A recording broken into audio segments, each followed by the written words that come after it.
இல்லை இதுக்கெல்லாம் பதில் சொல்லணும். தம்பி சிரிச்சிட்டே உட்காந்துருக்கிறாரு. தம்பி நாகராஜ் கிராமத்தில் வாழக்கூடியவர், ஆனால் நகரத்தில் பணிபுரிகின்றவர். அவர் நம்ம ஊர் பேச்சாளர். அவர் பேசுவார்.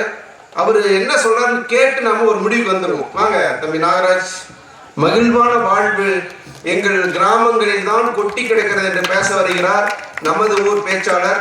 கொஞ்சம் அமைதியாக உட்காந்து நல்லா கேளுங்க ஐயா, தயவு செய்து. இன்னைக்கு ஒரு நாள் கொஞ்சம் ஒரு 2 மணி நேரம் 3 மணி நேரம் மகிழ்ச்சியோடு இருக்கலாம். நம்ம கொள்ளைப்புறத்தினில் கொஞ்சம் கொஞ்சமாக நுழைந்து தொல்லை கொடுத்தாலும் தொன்மையற்ற மொழிகளெல்லாம் முல்லை மலரின் மனவீசும். முத்தமிழ் முந்தி சென்றிடாமல் எல்லையென வகுப்பேன், அதனை எழுச்சியுடன் தொகுப்பேன். வீழ்வது நாமாக இருப்பினும் வாழ்வது தமிழாக இருக்கட்டும். அன்னை மொழியை வணங்கி நடுவர் அவர்களையும் தலைப்பை புரிஞ்சுக்கணும். தலைப்பை புரிஞ்சிக்காம அவர் பாட்டு செல்வராசையை விட்டு ஆட்டிட்டு போயிட்டே இருக்கிறார்.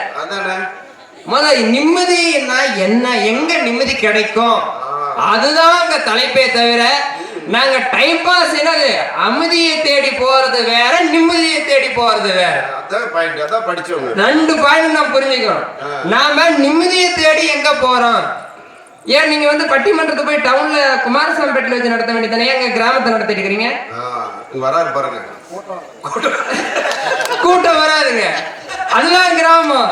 இப்ப நம்ம பட்டிமன்றம் நடந்து இத்தனை பேர் வந்திருக்கேன், இதுதான் நம்மளுடைய பட்டிமன்றத்தோட வெற்றி, வேற எதுவுமே கிடையாதுங்க. இப்ப விருந்தோம்பல் பண்பை பற்றி வந்து சொன்னாங்க. நம்ம செல்வராஜ் ஐயா தான் கூட்டு போனாரு. அற்புதமா அந்த முருகன் கோயிலுக்கு கூட்டு போய் அந்த விருந்தோம்பல் பண்பை வந்து கொண்டு கலிவுருண்டை போட்டாங்க. என்ன நகரத்துல இருக்க கலிவுருண்டை போட்டுருக்கீங்களாங்க? தலவாழை இலை போட்டு ஏங்க தர்மகாரத்தை அந்த நன்கொடையெல்லாம் வசூல் பண்ணிட்டு இருந்தாங்க. அந்த டேபிள் எல்லாம் எடுத்து போட்டு எங்களுக்காக ஒரு டேபிளை போட்டு விருந்தோம்பல் பண்பை பண்ணிருக்கிறாங்க உதராபுர மக்கள். இதனால எங்களுடைய நிம்மதியை தருது, சந்தோஷத்தை தருது. வேற என்ன இருக்கு? வேற என்ன இருக்கு? அது மட்டும் இல்லாம நடுவர் அவர்களே இப்ப தெரியுதுங்க, அந்த அணி யார் ஆரம்பிச்சாலும் சாப்பாடு தான் ஆரம்பிக்கிறாங்க. அதை விடுறதில்ல. இப்ப வந்து நரகத்தில் வந்து இருக்கிறாங்கன்னு வச்சுக்கோங்களேன். இப்ப காலையில எப்படி எந்திரிப்பாங்க அவங்க? எப்படிங்க? அப்படியே நாம காலையில எந்திரிக்கும் போது கிராமத்துல அப்படியே அழகா அப்படியே காகத்தினோட சத்தமும் சேவலுடைய சத்தமும் அப்புறம் என்னது பறவைகளுடைய சத்தமும் இனிமையான தென்றல் காற்று வீசி நம்மளை அப்படியே அப்படியே நம்மளுடைய தூக்கத்தை அப்படியே கலைக்கும். ஆனா இந்த நகரத்தில் போகும்போது என்ன செய்யணும் பார்த்தா உடனே என்னது ஒண்ணு டீ சவுண்டு இல்லைன்னா செல்போன் சவுண்டு. அது எப்படின்னா இந்த மாதிரி குழந்தைங்க எல்லாம் செல்போன் வச்சுட்டு இருப்பாங்க, படபடன்னு சுடும். என்னடா அது சுடுதுன்னு பார்த்தா ஃப்ரீ ஃபயர் விளையாடிட்டு இருப்போம். இதுதாங்க இப்பொழுது நகர வாழ்க்கையாக இருக்குது. அது மட்டும் இல்லாம முக்கியமான ஒரு செய்தியை நான் பார்க்கும். சொல்லுங்க. இந்த நகர வாழ்க்கை என்பது ஒரு அபாயகரமான வாழ்க்கையா போயிட்டு இருக்குதுங்க. பதட்டம், அப்படியே இதயம் பதட்டமா, ஐயோ பஸ் பிடிக்கணுமே, ரயில பிடிக்குமே, அங்க போகணுமே, இங்க போகணும், ஒரு பதட்டமான வாழ்க்கையா இருக்கும்.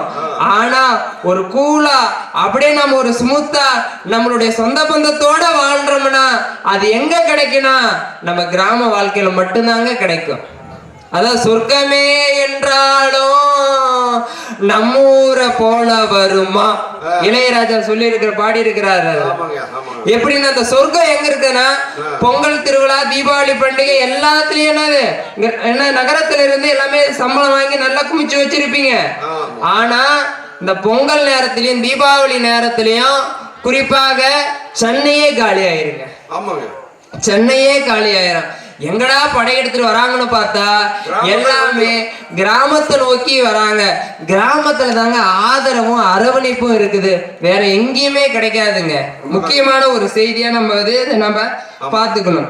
திருவிழாவில் தொலைந்த குழந்தைகள் போய், அந்த காலத்துல திருவிழாவில ஐயோ குழந்தை காணாம போயிருச்சுன்னு மைக்ல நம்ம அலௌன்ஸ் பண்ணிட்டு இருப்போம். ஆனா இப்ப திருவிழாவை தொலைத்த குழந்தைகள் அதிகமாயிடுச்சுங்க.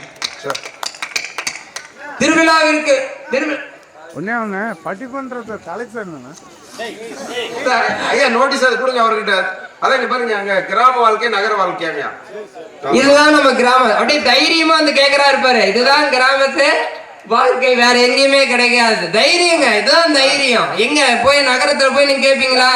கேட்க மாட்டீங்க.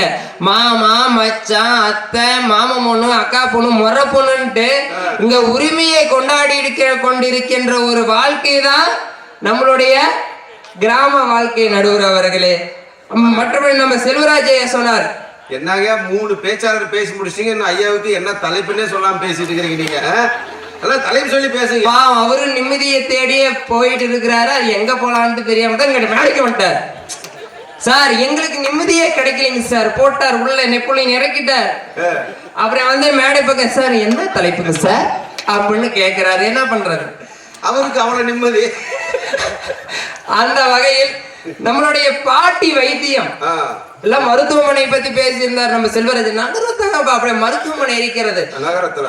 நம்ம வயிற்று வலின்னு சொன்னா நம்ம வீட்டுல நம்ம பாட்டியம்மா இருப்பாங்க.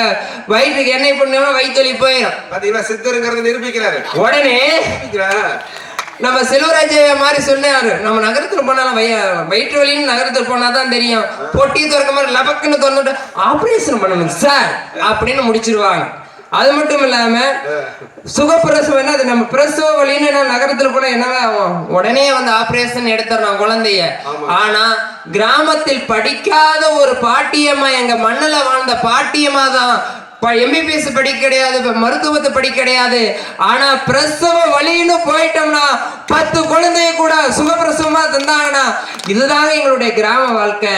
வேற என்னங்க எங்களுக்கு இது வேணும்? வேற என்னங்க வேணும்? இதுதான் நிம்மதியான வாழ்க்கை. இந்த அழகான ஆலமரம் இருக்குது, நம்ம மகா பெரியம்மன் கோயில் ஆலமரம் இருக்குது. அடிக்கடி இந்த பெரியவத்தலாபுரம் பக்கத்துல வந்துட்டே இருப்பேன். இந்த குழந்தைகளும் பெரியவங்களும் அப்படியே சந்தோஷமா உட்காந்துட்டு தாயம் விளையாடிக்கிட்டு கதை பேசி கொண்டு இருக்கின்ற ஒரு சுகத்தை நீங்க அனுபவிக்க முடியுமாங்க நகர வாழ்க்கையில? அது மட்டும் இல்லாம உளவியல் சைக்காலஜின்னு சொல்லுவாங்க. அந்த காலத்துல நம்ம பாட்டிகள்லாம் உட்கார வச்சு நல்லா அற்புதமா பேசுவாங்க. ஏக்கணும் உங்களுக்கு எது பிரச்சனை கதையை சொல்லுவாங்க. கதையின் ஊடாக அறநெறி கருத்துக்களை சொல்லுவாங்க. அது மட்டும் இல்லாம ஒரு பிரச்சனைனா உள்ளார்ந்து கண்டுபிடிக்கிற சைக்காலஜி உளவியல் நிபுணராக இருந்தவர்கள் தான் நம்மளுடைய பாட்டிகள். ஆனா இப்ப சைக்காலஜின்ட்டு எங்க போறோம்? வல்லுநர்களை மெடிக்கலுக்கு போறோம். சைக்காலஜி எங்க மன கோளாறா இருக்குதுங்கன்னு போறோம். அவன் வந்து கவுன்சிலிங் கொடுக்கறன்ட்டு பல லட்சத்தை கொள்ளடிச்சுட்டு போயிடுறான். ஆனா உண்மையான நம்மளுடைய மன மருத்துவர் யாருன்னால் நம்மளுடைய கிராமத்தில் வாழ்கின்ற பாட்டிகள் மாதிரிதாங்க, யாருமே கிடையாதுங்க. பழமொழிகள் வரும், இளைச்சவனுக்கு எள்ளு கொடுங்க, இளைச்சவனுக்கு எள்ளு கொடுங்க, கொளுத்தவனுக்கு கொள்ளு கொடுங்க, கொளுத்தவனுக்கு கொள்ளு கொடுங்க. நகரத்துல ஏதோ பழமொழி கேள்விப்பட்டிருக்கீங்க? செல்வராஜ் நீங்க தான் சொல்லணும். நகரத்தில் இருந்து வந்திருக்கிறோம்னு சொல்றீங்க, சொல்லுங்க பழமொழி சொல்லுங்க. இளைச்சவனுக்கு எதுக்கு எள்ளு தரீங்க, கொளுத்தவனுக்கு எதுக்கு கொள்ளு தரீங்க? இளைச்சவனுக்கு எள்ளு யா கொடுக்கறாங்க? நம்ம அப்பயே அறிவிலை சொல்லவர்கள் நம்முடைய மூதாதையர்கள். இளைச்சவனுக்கு எள்ளு கொடுங்க அப்படின்னா எள்ளு வந்து எண்ணெய் வித்து நல்லா எள்ளு உருண்டை பிடிச்சு கொடுப்பாங்க. 3 மாசம் ஒரு முறை வந்து நம்மளுடைய பாட்டிமார்கள்லாம் வந்து 3 மாசம் ஒரு முறை நம்ம குடும்பத்துல வந்து எள்ளு உருண்டை பிடிச்சு பெருசா கொடுப்பாங்க. என்னாலும் ஊட்டச்சத்து மிகுந்தது, எண்ணெய் சத்து மிகுந்தது. அந்த இளைச்சி போன குழந்தை கொடுக்கும் போது அந்த குழந்தை வந்து அந்த உடல் பருவம் வந்து அதிகரிக்குது. கொளுத்தனுக்கு கொள்ளு கொடுங்க, நல்லா கொளுத்து போய் கிடக்கிற ஆட்களுக்கு என்ன பண்றாங்கன்னா கொள்ளை வந்து குடிக்கின்ற போது கொழுப்பை கரைக்கிற ஆற்றல் இருக்கிறது. அதனால கொளுத்தவனுக்கு கொள்ளு கொடுங்கன்னு சொல்ற இந்த பழமொழி எல்லாம் எங்கே வாழுகிறது என்றால் நம்மளுடைய கிராமத்து வாழ்க்கையில தாங்க வாழ முடியும், வேற எங்கேயுமே கிடையாது. அது மட்டும் இல்லாமல் முக்கியமான ஒரு செய்தி வந்து நம்ம ரீல்ஸ் தாங்க பாக்குறாங்க. ஆமா, ரீல்ஸ் பார்த்தாலும் ஒரு புறம் கிராமத்து வாழ்க்கையில் பசுமையான காற்றோடு சூழ்ந்து ரீல்ஸ் பார்த்துட்டு இருக்கிறாங்க, வேற ஒண்ணும் இல்லைங்க. அது மட்டும் இல்லாம இந்த உணவு முறையை பற்றி சொன்ன நம்மளுடைய செல்வராஜ் ஐயா அவர்கள் வந்து தொழிற்சாலைகள் எங்களுடைய நகரத்தில் தான் இருக்கிறது, வேலை வாய்ப்பை உருவாக்குகிறோம். உங்க தொழிற்சாலையில எத்தனை பேர் பாதிக்கப்பட்டிருக்கிறாங்க பாருங்க. நம்ம ஊர்ல ஒரு தொழிற்சாலைக்குதாங்க ஏரி வேலை, இதோட என்னங்க பெரிய தொழிற்சாலை? உட்காந்துக்கிட்டு மன ஆதங்கத்தெல்லாம் கொட்டிக்கின்ற ஒரு நிலையை வந்து இங்கதாங்க நம்ம வந்து பார்க்க முடியும். அது மட்டும் இல்லாமல் பட்டாசாலைகள்லாம் இருக்குது. சுற்றுச்சூழலை எவ்வளவு பாதிக்கப்படுது, பறவைகளுக்கெல்லாம் மோசத்தை விளைக்கின்ற பட்டாசு தொழிற்சாலை சித்தராக இருப்பவர்களுக்கு தான் சுற்றுச்சூழலை பற்றி எல்லாம் உணவை பற்றி எல்லாம் பேச தெரியும். நீங்கள் வந்து உங்கள் மகனின் சட்டையை எடுத்து போட்டுக்கொண்டு கல்லூரி மாணவர்களை போராட வந்துவிட்டால் உங்களுக்கு என்ன சமுதாய அக்கறை இருக்கிறது? பல கிராமங்களும் இன்னும் பட்டாசு கூட வெடிக்காம அந்த பறவைகளுக்கும் விலங்குகளுக்கும் ஒரு அரவணைப்பை தருவதுதாங்க கிராமம், வேற எங்கேயுமே கிடையாதுங்க. அப்புறம் எங்க பாட்டிமா உட்காந்து இப்ப எப்படி கவனிக்கிறாங்க? நகரத்துல உட்காந்து யாரும் கவனிப்பாங்களாங்க? பாருங்க, நம்ம வத்தலாபுரம் பாட்டிகள் தாத்தாக்கள்லாம் இருக்கிறாங்க, எப்படி கவனிச்சுட்டு இருக்கிறாங்க. இதுதாங்க நம்மளுடைய கிராம வாழ்க்கையினுடைய மக்களுடைய வாழ்க்கை, வேற எதுவுமே கிடையாதுங்க. ஒரு 4 பாட்டி வச்சு உட்காந்துக்கிறாங்க, அப்புறம் அவங்க என்ன போடி என்னையே தான் பார்த்து பேசுறாங்க அப்படின்ட்டு அவங்களும் கிளம்பி போறாங்க. அடுத்தது வந்து வீட்டுக்கு வீடு வாசப்படி வேணும், தெரு கூத்துக்கும் பாட்டுக்கும் தாள கதி வேணும், தலவாசல் இல்லா வீடும் ஒரு தாளம் இல்லா கூத்தும் தத்தி தருகிட தருகிட தருகிட ஹோ. வீட்டுக்கு வீடு வாசப்படி வேணும். ஆனா இப்பொழுது நகரத்துல வாசப்படி இருந்தா யாரும் உட்காந்துக்கிறாங்க போட்டு கேட்டு போட்டு முடியணும். திண்ணை இருந்துச்சுங்க, திண்ணை நம்மளுடைய கிராமத்தெல்லாம் திண்ணை இருந்தது. அந்த திண்ணத்துல வழிபோக்கர்கள்லாம் வந்து தங்கி நம்ம உணவு கொடுத்து ஒரு அரவணைக்கின்ற பண்பாடு நம்ம கிராமத்துல தாங்க இருந்தது, வேற எங்கேயுமே கிடையாது. ரெண்டாவது வந்து கிராமத்தினுடைய உணவு முறை சந்துவ களின்னு சொல்லுவோம், சந்துவன்னு சொல்லுவோம். இப்போ வந்து நூடல்ஸ் சீக்கிரம் போய் சாப்பிட்டு பாஸ்ட் ஃபுட் சாப்பிட்டு சீக்கிரம் பாஸ்டா போயிடலாம் மேல் உலகத்துக்கு. அந்த காலத்துல வந்து உணவு முறை கம்பங்கூழ் எல்லாமே நமக்கு எல்லாமே செஞ்சு கொடுத்திருந்தாங்க.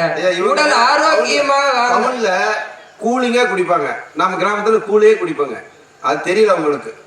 கூழு குடிச்சு நம்ம வாழ்ந்து கம்மங்கூழு குடிச்சு வாழ்ந்து உடல்நிலையை ஆரோக்கியமாக வைத்து இந்த மண்ணல் கிராமத்து வளர்த்தெடுத்த பாரம்பரியத்தை நாம எல்லாம் குழி தோண்டி புடைச்சிட்டு கொக்கோ கோலா அப்படியே கொக்கோ கோலா குடிச்சு 2 பேர் அப்படியே என்னது அந்த பேக்கரியில உட்காந்துக்கிட்டு கொக்கோ கோலா அப்புறம் பேண்டா பெப்சி எல்லாம் குடிச்சிட்டு வெளிநாட்டுக்காரனை வாழ வைக்கிற ஆளுங்க நம்ம கிராமத்துக்காரனை உற்பத்தி பண்ற ஒரு உணவு முறையை வாங்கி ஏன் நாம என்ன டெவலப் ஆகலைங்க சார்? இதுக்கே அப்படிங்கிறீங்களே. இன்னும் இந்த பிள்ளை 100 பேர் சொல்லுது ஜிம்மு ரன்னு ஒயின்னு விக்ஸி அப்படின்னு சொல்லுது. அதுக்கெல்லாம் என்ன பண்ணுவீங்க நீங்க? ஏதாச்சும் வாசனை கசன்னு தெரிஞ்சாதானே உங்களுக்கு பேசுங்க. கொரோனா காலம் வந்ததுங்க. கொரோனா காலத்தில் எல்லாருமே நகரத்திலேயே இருந்தீங்க, எல்லாம் ஒடியாண்டாங்க கிராமத்துக்கு. கொரோனா காலத்துல நாம எங்க இருந்த பெரும்பாலும் எல்லாமே சிப்ஸ் கடை எல்லாமே நம்ம வச்சுட்டு எல்லாம் பொழப்பு நடத்திட்டு இருந்த ஆட்கள் எங்க கடைசியில வத்தலாபுரத்துக்கு தான் வந்தோம். கடைசியில மாரியம்மா கோயிலுக்கு பக்கத்துல வந்து வேப்பிலையை போட்டு நாம உட்கார்ந்துட்டு இருந்து பாதுகாப்பா இருந்தோம். இதுதாங்க நம்மளுடைய கிராமத்தினுடைய வாழ்க்கை. ஏன்னா அமைதி வேறு நிம்மதி வேறு. நிம்மதி என்பது கிராமத்தினுடைய அரவணைப்பில் தான் கிடைக்குமே தவிர நிதியை தேடி நீங்க நகரத்தில் போலாம், நிதியை தேடி நீங்க நகரத்தில் போலாம். ஆனால் நிம்மதி எங்கே கிடைக்கும் என்றால் நம்மளுடைய கிராமத்தில் மட்டும்தான் கிடைக்கும் என்று கூறி நல்வாய்ப்பு வழங்கிய மக்கள் நூலகம், குறிப்பாக நூலகத்தை பத்தியும் பேசுறாரு நம்ம செல்வராஜ் ஐயா. மாவட்ட மைய நூலகம் எங்கே இருக்கிறது? அந்த நூலகத்தை விட மக்கள் கிராமப்புற மாணவர்கள் படிக்க வேண்டும் என்பதற்காக வத்தலாபுர இளைஞர்களால் தோற்றுவிக்கப்பட்ட சொந்த பணத்தையும் சொந்த சுய துக்கத்தையும் தூக்கி எறிந்து விட்டு என் கிராமத்து மாணவர்கள் படிக்க வேண்டும், என் ஏழை மாணவர்கள் உயர வேண்டும் என்று மக்கள் நூலகத்தை உருவாக்கி இந்த நூலகம் கிராமப்புற நூலகம் தான் உயர்ந்தது என்று சொல்லி நமக்கு நிம்மதியான வாழ்க்கை எங்கே கிடைக்கிறது என்றால் கிராமப்புற வாழ்க்கையே கிராமப்புற வாழ்க்கையே கிராமப்புற வாழ்க்கையே என்று கூறி விடைபெறுகிறேன். நன்றி, வணக்கம். சிறப்பு. அவரு சித்தர்னா கூட சிரிக்கவும் மட்டும் இல்ல சிந்திக்கவும் பேசிட்டாரு. உணவு வாழ்க்கை தரம் கஷ்டம்னா எங்கேயும் வராங்க. நம்ம தர்மபுரி மாவட்டத்துல ஒரு தாழ்த்தப்பட்டவர்கள் கூடிய ஒரு ஊரு. அவர் வந்து ஐயா வந்து டிஐபி டிஸ்ட்ரிக்ட் பிசிக்கல் இன்ஸ்பெக்டர், மாவட்ட விளையாட்டுத்துறைக்கு எப்படி டிஓசிஓ அந்த மாதிரி. ஆனா அவங்க நிரந்தரமா போய் இங்க வரல. இப்போ ஒரு தலைமுறையே இந்த ஊர்ல இல்ல. கொரோனா காலத்துல அவங்க அம்மா இறந்து போயிட்டாங்க. பாடி வந்து எட்டு வந்தாங்க. இங்க 4 ரோடு இருக்கு, ராம்பாலாஜி தியேட்டர் கிட்ட அந்த 4 ரோடு. அங்க ஒரு பொறி கடை இருக்கும். குப்பா கவுண்டர்னு ஒருத்தர் மோட்டுப்பட்டி பிடி சாரு, பாலக்கோட்ல இருந்து ரங்கன் பிடி சாரு, நான் 3 பேரு. குழந்தை கவுண்டர் வந்துட்டே இருக்கிறாரு மாங்கரை இருந்து. 4 பேர் தான், 3 பேர் தான் சார் நிக்கிறேங்க.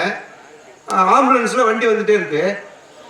மாலை வந்து 3 பேர் 3 மாலை வச்சு ரெடி பண்ணி வச்சிருந்தாங்க. வந்த உடனே அந்த ஆம்புலன்ஸ்ல வந்தவர் என்ன சொன்னாரு, மாலை எல்லாம் போடாதீங்க, நீங்க கையில தான் வச்சிருந்தீங்க, மாலை போடாதீங்க. டெட் பாடிக்கு கையில இருக்கிற மாலையை போடாதீங்க அப்படின்ட்டாங்க. சரி மாலை போடல. ஒரே ஒரு மாலை மட்டும் போட சொல்லுங்கன்னு பிடி சார் சார்பாக போட்டாங்க. வண்டி அந்த பக்கம் போச்சுங்க. அந்த ஊருக்காரன் தடுத்துட்டாங்க. எங்க ஊர் வழியா கூட பாடி எட்டு வரீங்க, அவங்க சொந்தக்காரர், அவங்க ஊரு. ஐயோ எப்படி சார், அவங்க இந்த ஊர்ல இல்லை, இன்னைக்கு சாகிறது மட்டும் அங்கேருந்து கொரோனா பேஷண்ட் எட்டு வந்து எப்படி விடுவாங்கன்ட்டாங்க. என்ன செய்யறதுன்னே தெரியலீங்க. அப்புறம் உடனே ஒரு அரசியல் தலைவருக்கு ஃபோன் பண்ணுங்க. அப்புறமா அவங்க எஸ்பி ஆஃபீஸ்லேருந்து ஒரு ஃபோன் வந்துச்சு. 2 போலீஸ் வந்தாங்க. அருமை பெரியவர்களே, மறுபடியும் அந்த வண்டி பருவத்துமட்டு வழியாக போய் பருவத்துமட்டிலேருந்து மாங்கரை போகிற ரோடு வழியாக வந்து கோடியூர் ஏரிக்கரை வழியாக வந்து அவங்க சுடுகாட்டு கொண்டு போய் அடக்கம் செய்ததுக்கு அவர் வந்து ஒரு மாவட்ட அலுவலர். 4 பேர் தாங்க. 4 பேரும் சார் நீங்கள் அங்கே நில்லுங்க, சார் நீங்கள் அங்கே நில்லுங்க, அங்கே நில்லுங்க, எந்த சாங்கி சடங்கு எதுவுமே இல்லைங்க. அவர் அந்த டெட் பாடி புதைச்சிட்டு அதுவரையும் அழுவாத மனுஷன் அப்போதாங்க அப்படியே அந்த குழி மேலே விழுந்து அழுந்தாரு. சமாதானமே படுத்த முடியல. அடுத்த நாள் அவர் பண்ணதாங்க மனிதன். அடுத்து அந்த கொரோனாலாம் முடிஞ்சிச்சிங்க. எல்லாம் அவங்க வீட்டுக்காரெல்லாம் நீ வந்தாவா வரல, அங்கேயே இருந்து தொலைடி, நான் ஊருக்கு தான் வருவேன்னு தன்னுடைய சொந்த கிராமத்திற்கு தன்னுடைய பிள்ளைகளை எல்லாம் கூட்டிட்டு வந்து சொந்த கிராமத்துல செட்டில் ஆயிருக்காருன்னா வாழ்க்கை பாடத்தை அருமையா சொல்லி கொடுத்துருச்சு. எங்க இருந்தாலும் எனக்கு நிம்மதியை தருவது கிராமம். நான் பேசினப்ப எனக்கு அந்த நினைவு பூரா வந்துச்சு. ஆமாங்க சார், என்ன உண்மையே